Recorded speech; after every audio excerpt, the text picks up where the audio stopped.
Hello and welcome to a third test transmission of Dreaded Television.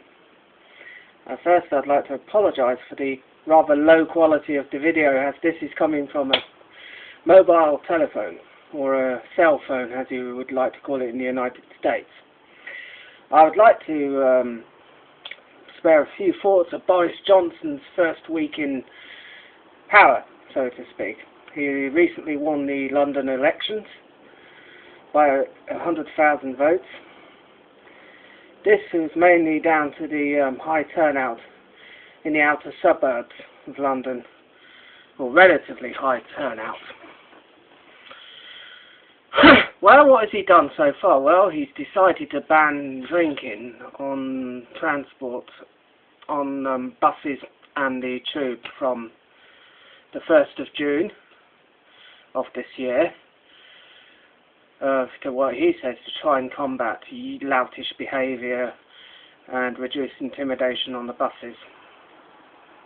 But I fear when the law comes, the first bit of law comes in is people will be asked to leave the bus, or don't drink or something, and the second time round, by the end of this year, if all things go to plan, they're going to start fining people for drinking on the buses. Personally, it sounds like welcome. On the surface, it sounds like very welcome. Less loutish behaviour. People not misbehaving on the buses or the tube. People going to feel less intimidated. But personally, I don't think this is the way to go on this. I think it sounds great, but to me, as a libertarian person, I don't like it, because I just think, I fear that how do you, for a start, the RMT did have a point, complaining they weren't consulted on this very well, before this announcement was made. And how can you seriously expect the RMT, the bus drivers, to act like policemen? Can you imagine, you work hard enough in that little cubicle in the bus. You take a lot of sticks sometimes. So how the heck can they expect to be policemen and take on a load of drunken louts who could be violent towards them? Personally, I don't think bus drivers are paid enough to deal with that sort, or trained to deal with that sort of situation. That is the job for police officers to deal with, or bus conductors, which we've got rid of since the demise of the route master. The conductors to deal with, trained to deal with that situation.